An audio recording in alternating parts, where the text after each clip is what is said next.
Bom, galera, a gente vai hoje à aula 29. A aula 29 a gente vai falar um pouquinho sobre investimento no exterior, sobre renda fixa, né, no exterior, como uma ferramenta aí de diversificação, de ter um resultado, de ter uma rentabilidade também dolarizada ou até mesmo em euro, tá? Então, hoje a gente vai falar um pouquinho sobre a renda fixa no exterior.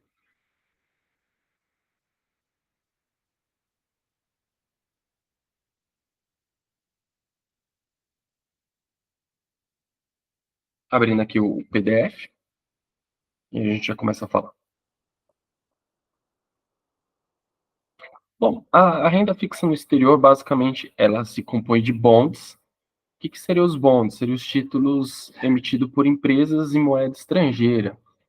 Um adendo aí do bonds é que os bonds são semelhantes às nossas debentures. Tá? Então, uma empresa aqui do Brasil, uma Cosan, uma Vale, uma Cogna, emite uma debenture, né, que é uma dívida aí corporativa, uma empresa. Lá também existe essas debêntures, só que eles chamam de bonds. Esses bonds, eles são em dólar, né? Às vezes eles estão atrelados a alguma taxa, mais dólar, né? São bem interessantes porque você consegue comprar bonds lá no exterior, por exemplo, de quase todas as empresas do planeta. Então, se você tiver uma corretora estrangeira, você consegue comprar bonds de várias empresas, incluindo a do Brasil. Às vezes a gente vê Banco do Brasil, Braskem, Petrobras, Vale, debêntures extremamente interessantes em percentuais, coisa de 10% em dólar, 9% em dólar, o que é bem atrativo.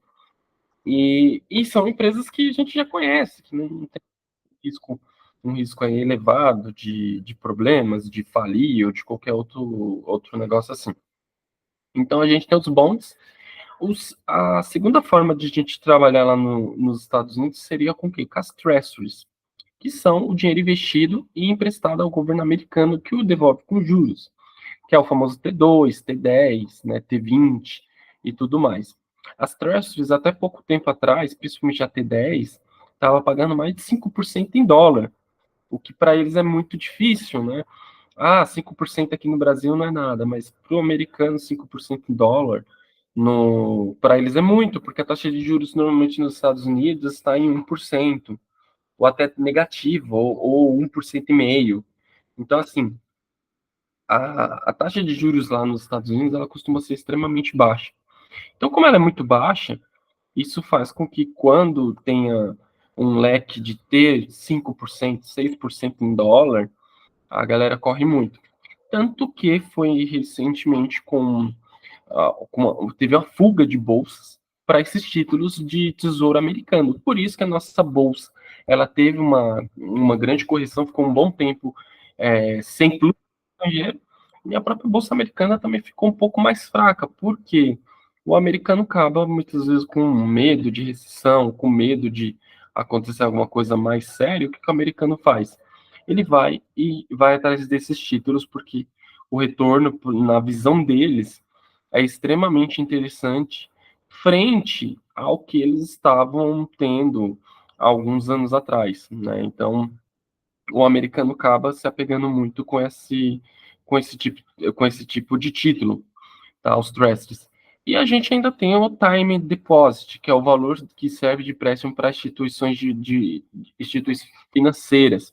O time deposit seria mais ou menos um CDB, né? Então, a gente também teria essas nomenclaturas diferentes. Os trusts seria o nosso tesouro direto, ou o nosso tesouro nacional, né? Seria títulos públicos, né? Os treasuries. Os bonds, debêntures e o time deposit, a gente poderia trabalhar pensando aí na questão de CDB, de CDB. Então, esses seriam os pontos aí bem legal nesse primeiro momento. Vamos descer um pouquinho aqui.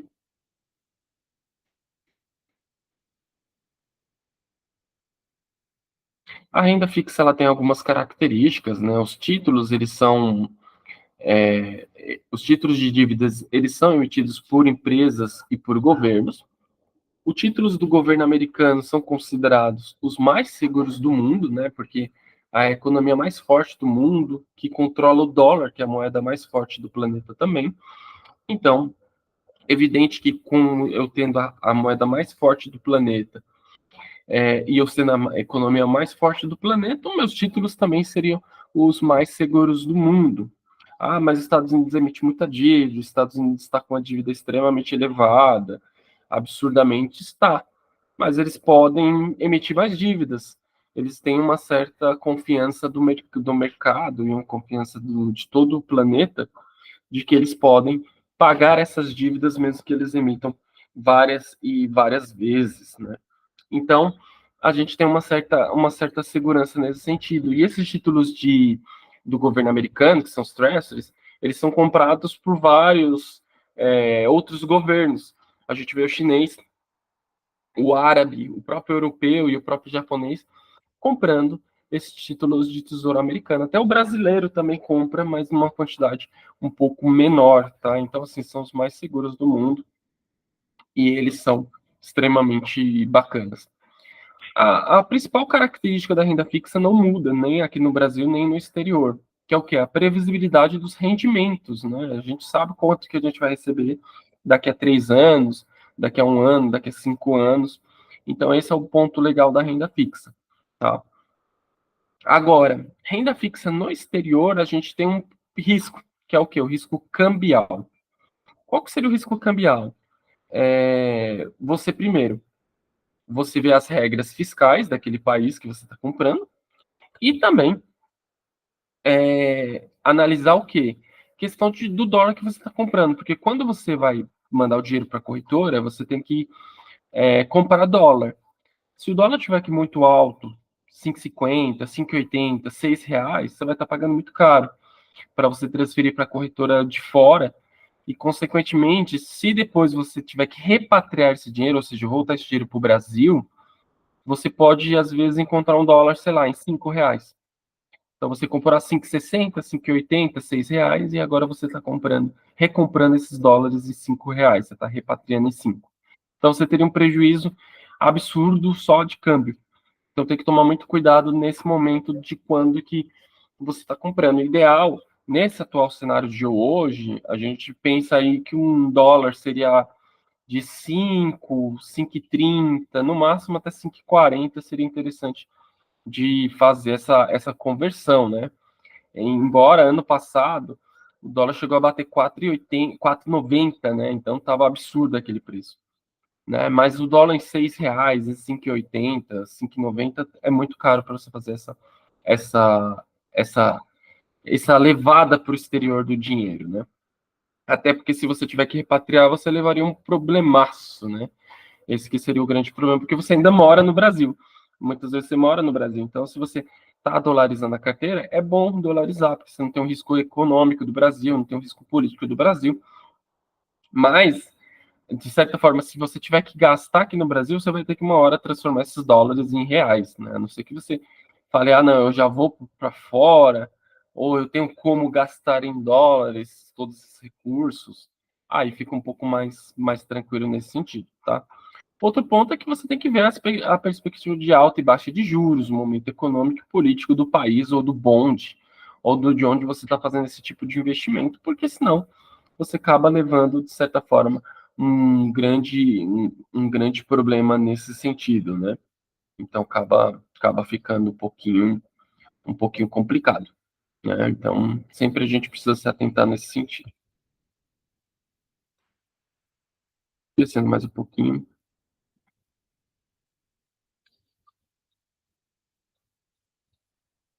A tributação sobre os rendimentos obtidos com investimento em renda fixa no exterior depende do país em que o investimento foi realizado. Alguns países exigem pagamento de impostos sobre o capital investido e seus juros, e outros não, né? Tem essa diferença também, né? Uma opção para investir em renda fixa em dólar é fazer um investimento direto em bonds ou em outros títulos de dívida dos Estados Unidos, por meio de corretoras e bancos brasileiros, né? Para isso, é necessário ter uma conta em dólar no exterior e seguir as orientações da corretora ou do banco escolhido. Então, se você for comprar dívida, até algumas corretoras brasileiras estão permitindo que você faça investimentos dolarizados. O caso da XP, o Bradesco agora abriu um segmento que você pode usar os reais e transformar eles em dólar na própria corretora e fazer os investimentos. O Banco Inter também tem isso, a Nômade, né? XP, o Itaú também acho que tem algum convênio nesse sentido, né? Várias corretoras agora elas estão abrindo essa possibilidade de você investir, mas tem que ver sempre o custo e se tem um valor mínimo para investir. O Bradesco, se eu não me engano, tinha que ser 10 mil dólares, você teria que colocar lá.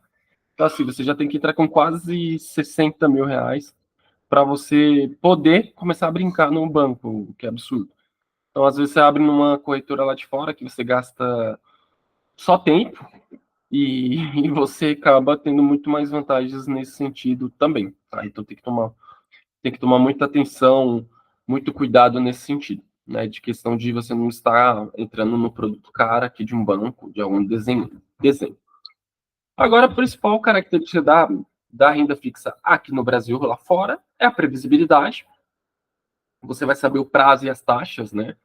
Então, por isso que esse é um tipo de investimento bom para iniciante e até quem tem um perfil menos arrojado, porque você sabe quanto que você vai receber naquele rendimento. Pode ser pouco? Pode, mas você tem uma previsão de quanto que você, de certa forma, vai estar recebendo. O segundo ponto é a diversificação global, né?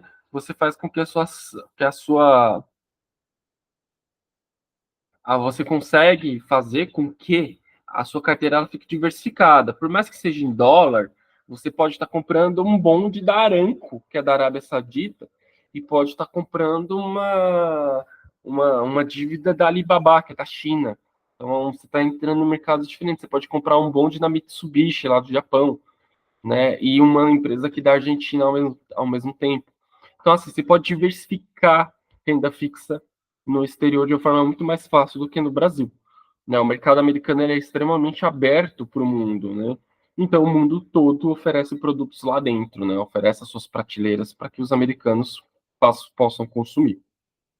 Tá? Então, assim, você pode comprar títulos de companhias americanas de setores aqui que não são desenvolvidos no Brasil, por exemplo, Google, Microsoft, Apple, Visa, Master, que são as duas maiores empresas financeiras aí do mundo, Coca-Cola, que não tem nenhuma concorrente aqui no Brasil a ponto de a gente pegar, computadores, Dell, né? Então, assim, existe bondes e bondes que você pode diversificar em setores que são muito fracos no Brasil, que são incipientes aqui dentro do Brasil.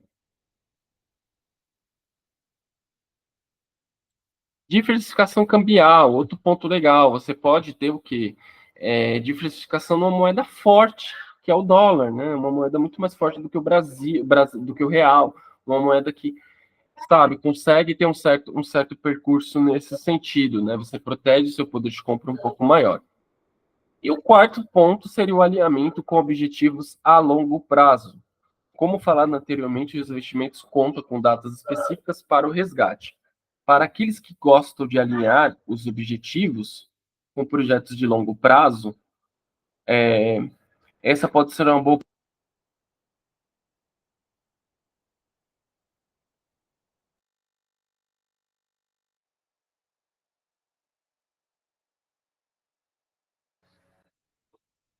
Então, assim, você tem um ponto bem positivo de forma geral, né, nesse sentido. Agora, qual que é o risco da renda fixa internacional? Seria muito semelhante ao risco do Brasil, o risco de crédito, que é quando uma instituição pode não pagar ou ela quebra e ela não tem como pagar o dinheiro que ela pediu emprestado para você.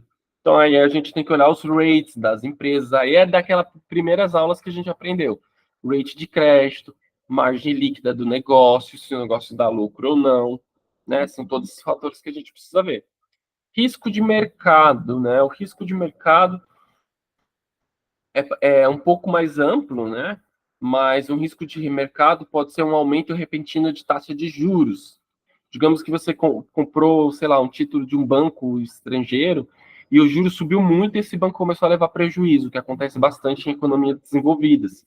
Que como eles sempre estão em taxas baixas de juros, eles emprestam a taxa baixa e eles captam a taxa baixa também. Então, se em algum momento essa taxa de juros aumenta, eles começam a levar prejuízo, né? Porque eles não conseguem mais honrar alguns investimentos que são atrelados a esse aumento de juros. Então, se estava pagando 2 e passa para 5, ele tem que pagar 5. E aí ele não consegue, porque ele não vai conseguir pagar 5 e muitas vezes quando ele for captar, ele vai ter que pagar, por exemplo, 6, né, para tentar captar. Então, assim, ele acaba tendo um problema de spreads que acaba quebrando o banco, tá? Então, assim, tem que tomar muito cuidado nesse sentido, tá? Que seria o risco de mercado, principalmente quando os juros têm uma oscilação muito forte. Esse exemplo fala aqui que é muito comum no Brasil esse risco de mercado, mas os bancos brasileiros, quando aumenta os juros ou quando cai os juros, eles conseguem se manter firmes, saudáveis. Lá nos Estados Unidos, quando aumenta os juros, um banco que pode ser teoricamente tido como sólido, ele quebra. Então, assim, é bem diferente. Por mais que lá não tenha um repetindo aumento de juros a todo momento, os bancos lá sofrem muito mais, talvez, aqui do que dentro do Brasil. E aí a gente tem um risco de liquidez, que diz respeito à disponibilidade do seu dinheiro, que é normalmente ao investir no exterior é necessário aguardar a data de vencimento para fazer o resgate, né? Então, o que acontece nesse sentido? Dependendo dos seus objetivos, você pode não conseguir recomprar esse bond, essa treasury antes do prazo, se você tiver que resgatar. Ah, deu um problema de saúde, um imprevisto, eu vou ter que viajar, vou ter que mudar de cidade, algum imprevisto que aconteça, você pode ter um risco de liquidez, de não conseguir vender, ou se vender, vender num preço muito diferente do preço que você tinha comprado. Aí é semelhante aos riscos da nossa renda fixa, tá? Até aqui não mudou nada em geral, tá? Então, dessa aula, eu creio que passamos todas as informações aí de renda fixa no exterior. É bom ter renda fixa no exterior, né? É bom você ter uma certa diversificação nesse sentido, né? De a gente poder realmente investir em outras moedas, ter uma vantagem legalzinha nesse sentido. E aí, tendo essa vantagem de moedas, de diversificação, o nosso portfólio também acaba ficando um pouquinho mais interessante, um pouquinho mais diversificado e espelhando os riscos globais, né? De a gente ter realmente um ponto global aí, de fato bem legalzinho, né? Eu vou mostrar aqui para vocês para terminar a aula. Deixa eu ver se eu consigo compartilhar essa tela. Tem mais ou menos alguns exemplos de bonds da Evan, tá? Vamos ver se eu consigo mostrar. Tem alguma coisa aqui.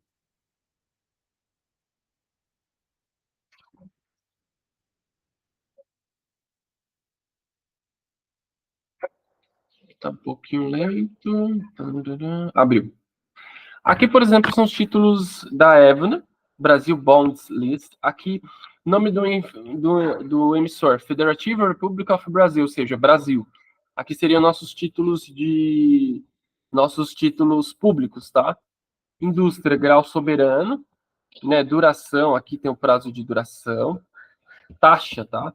Cupom 2,87 mais 3,14 ao ano, tá? Bem legalzinho esses títulos. Tem alguns aqui, ó, que estão pagando bem legal aí nos cupons, né? Aqui a gente consegue ver vários títulos aí brasileiros pagando uma taxa bem interessante aí, de modo geral. Tá? Então aqui a gente tem os títulos brasileiros. Aqui a gente tem títulos de empresas aqui do Brasil, tá? Temos Embraer, temos Azul. A Azul paga 12%, mas extremamente arriscado, né? Você vê que a nota dela já não é uma nota muito legal, B3, já começa a ser uma nota bem fraquinha.